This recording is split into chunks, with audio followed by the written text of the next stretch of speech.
We put milk in our coffee, pour it over our cereal, use it for baking, cooking, and we all love cheese.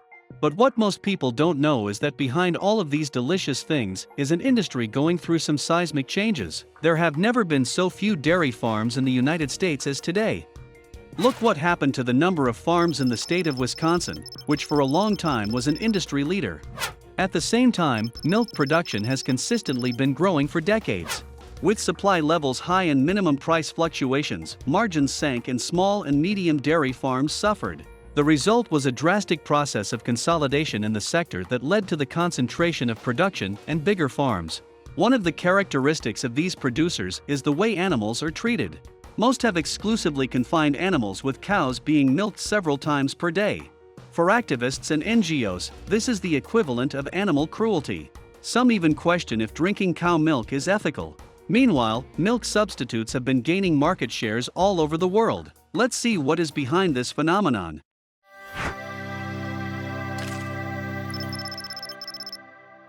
To better understand the transformation that the dairy sector has gone through in the United States over the past decades, we need to look at numbers. Dairy farms peaked in the 1930s when there were 3.6 million of them. Today the country has only 37,000 left. The sector has changed a lot, but remains economically important, with an estimated impact of $620 billion annually in the United States. Production has been growing and has surpassed 212 billion pounds in 2020. That is thanks to dairy-derived products like yogurt and cheese, while the average American is drinking less milk than ever.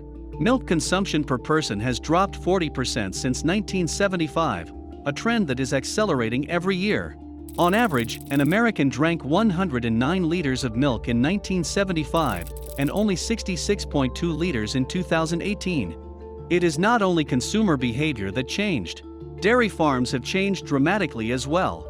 They are more concentrated and bigger, as corporations and big players have absorbed most of the small and medium-sized producers. The dairy industry consolidated faster than any other agricultural sector in the U.S. For example, consolidation in crop production doubled within the 30 years between 1986 and 2016. At the same time, consolidation among dairy producers increased by 16-fold. For example, in 1992, there were 16,315 farms with a herd size between 10 and 49 cows. In 2017, there were only 11,479 farms the same size. Meanwhile, the farms with more than 1,000 cows passed from 564 in 1992 to 1,953 in 2017. Over the past decade, 20,000 dairy farms have gone out of business, while average milk production per farm rose more than five-fold between 1987 and 2017. This reflects an industry with bigger and more efficient farms, one able to deliver a lot more milk per cow. This happened due to practices some activists consider cruel and unacceptable, and a lot of it has to do with the size of the farm and the way it is managed.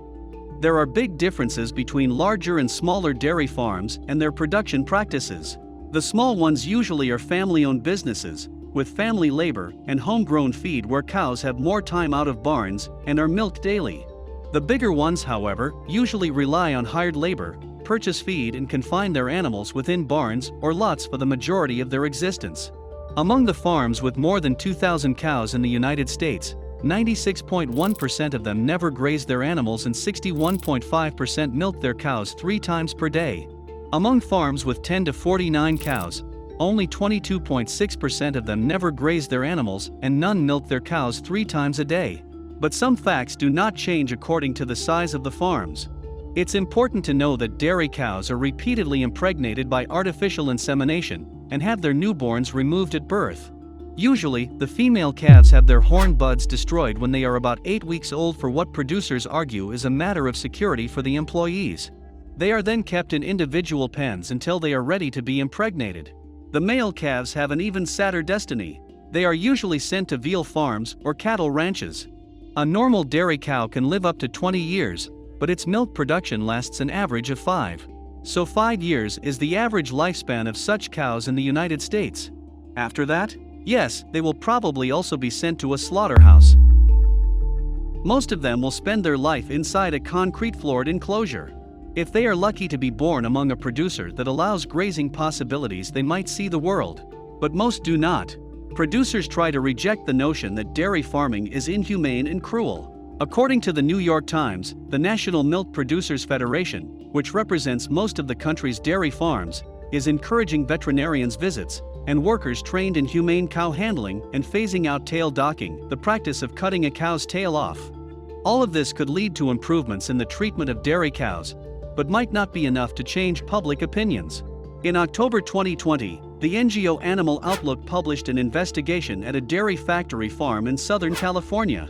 The images show sick cows unable to walk, subjected to extremely painful treatment that shocked the world. Besides that, the environmental impact of milk production is also under the spotlight. A 2018 study by the University of Oxford showed that producing 1 glass of dairy milk results in almost 3 times more greenhouse gas emissions than any plant-based milk and uses up to 9 times more land. Images like the ones published by Animal Outlook and studies like the Oxford one are widely promoted online and are leading a cultural change that will impact the industry forever. Milk, one day seen as a healthy source of protein and calcium, no longer has a good image, and very often is seen as a result of cruel practices and environmental damage. In the end, there are big challenges ahead for an industry trying to survive such a massive cultural shift. But if cow milk can be problematic, what is the best substitute? There are many options, let's take a look at some of them.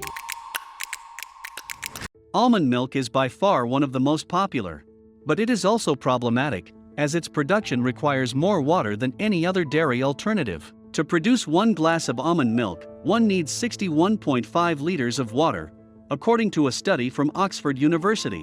The California Central Valley is home to 70% of the world's almond production, and this has had an impact on the bee population. Yep, nowadays 70% of the commercial bees in the US are drafted every spring to pollinate the almonds in California, and they are dying in record numbers due to pesticide exposure and diseases from parasites. Also, commercial bees are in most cases European honeybees, and the proliferation of this species, especially because of almond farms, is affecting and undermining the ecosystem for all bees. Retail sales of oat milk in the US passed from $4.4 million in 2017 to $29 million in 2019. The good thing is, oats are grown in cooler climates and are not associated with the deforestation of rainforests in southern countries. Another advantage is the fact that oats are also used as animal feed. That means that much before people started drinking milk, there was already a lot of oat production in the world. Using a part of this production for milk is pretty reasonable and won't affect the environment in a damaging way. But it's not all perfect, of course. Most of the oats in the world come from mass-produced, monoculture operations that very often use pesticides. And this might end up in your milk. Well, just take a look where a lot of the soybeans are being produced. Big chunks of rainforest in the Amazon in Brazil have been burned to make way for soy farms. But not all soy production is a result of deforestation. If the soy on your milk does not come from areas like the Brazilian Amazon, soy milk can be a very good milk substitute. The Oxford study showed that soy is the only plant milk that comes close to offering a protein content comparable to dairy. From a nutritional point of view, rice milk doesn't offer much. There are not enough nutrients to be considered a real dairy substitute. From an environmental point of view, it can also be problematic. Rice plantations use a lot of water and produce more greenhouse gas emissions than any other plant milk.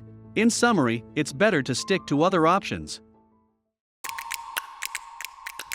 In a nutshell, not a great option. Coconut trees are concentrated in poorer tropical countries.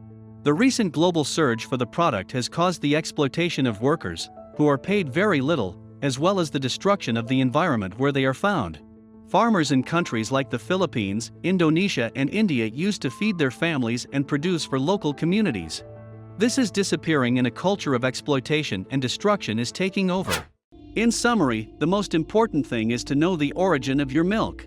There are ways to consume responsibly regardless of your favorite drink. In the end, the best way to make an informative decision is to make sure you know where it comes from and how it's produced. So that's it for this video. The ethical questions behind drinking milk. We hope you like to know more about dairy farms and milk substitutes. Since you made it to the end, click around and keep watching. And don't forget to like our video and subscribe to our channel.